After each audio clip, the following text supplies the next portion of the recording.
What's up, lemons? Welcome back to the channel. Welcome to the first episode of the new series, The Art of Flipping. So we got ourselves here a 2007 Saturn Ion. It's got about 180,000 miles on it, and we just picked it up for about $400. What I want to do in this segment is show you guys how to find vehicles like this online, negotiate their price down, diagnose the vehicles, and then obviously sell them back for a profit.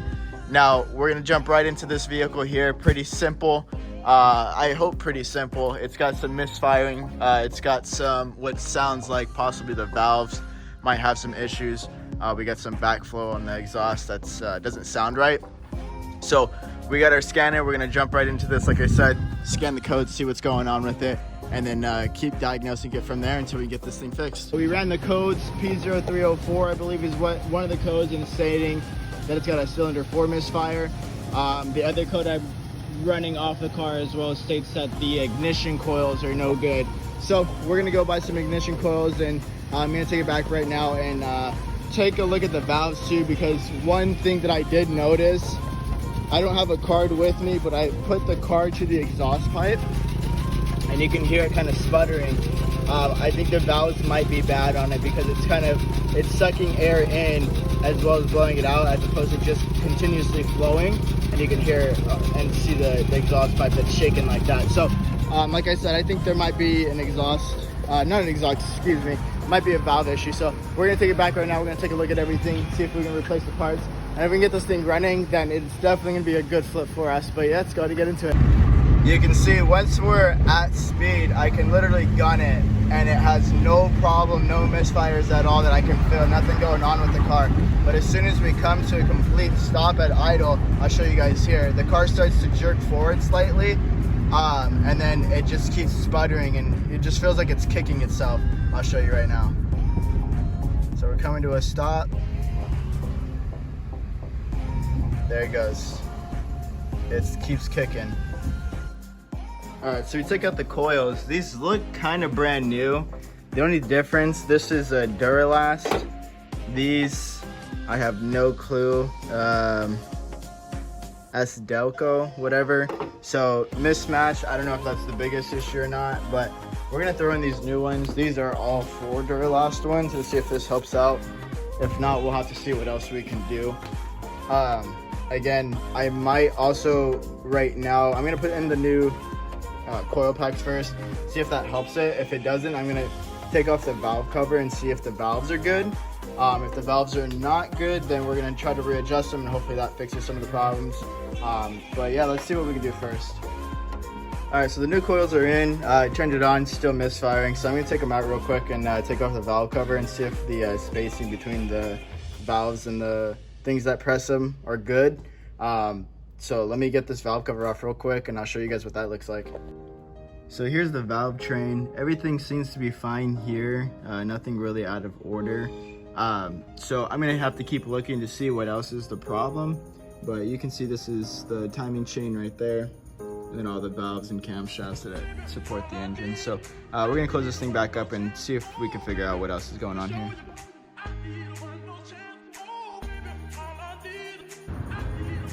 Alright, so after putting that solenoid in, I still have a check engine light. I drove it around for like 10 miles after I cleared the code, and it popped right back up. So we're getting P0449 EVAP emissions.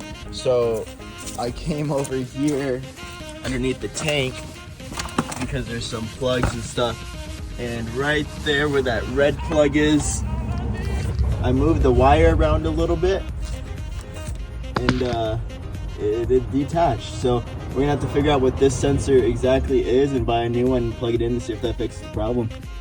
Alright, so we had to get this new connector right here. They actually didn't sell the sensor by itself to plug and play, so we're gonna have to chop these wires, chop the wires underneath, reconnect them, and then hopefully that's gonna fix the last problem that we have for that EVAP system, since those wires are completely gone down there. But let's go ahead and get that done. I'll plug it in, and then we'll turn on the car and see if it runs a little bit better. So we got the new sensor connected right there, still running with the different code, actually the same code. So it's a vent valve canister, so we got this one now. We're gonna try to replace this. Hopefully this fixes the problem now, because the check engine light will just turn right back on once I turn the car on. So if this fixes it, cool. If not, then we'll keep searching to see what's going on with it. Alright, so she sounds fixed now. Everything runs really well, shifts very nicely. Does not have that weird sound coming from the exhaust anymore, as you can hear. But we do have a buyer for it already. We're just waiting for them to come by, see if we can make a deal on the vehicle. And then from there, I'll show you guys a breakdown of what it costed to get this vehicle fixed, how much I put into it, everything like that, and how much we're making off of it. I do have the inspection for the emissions that's already been completed, and it did pass, so this thing's all set to go, and I'll show you guys in here. No more check engine light, nothing like that. The idle's at about 750 or so, which is perfect. And yeah, she's ready to go, so we're just waiting for them to come by.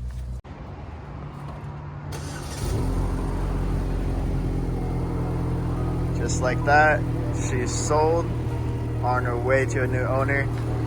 We're gonna go through a breakdown, cost with you guys right now, show you what it costed, like I said in the last clip, see how much we spent on the car, see how much we made on the car. Sold it for a pretty good deal just because it was a friend of a friend, so I just wanted to make sure that they were happy with it. I had some pretty high offers on the vehicle for about $2,900, $2,500, but again, I had already made a deal with him and didn't want to, you know, bump the price up or anything like that. I just let him take it. So let's go ahead and do a breakdown.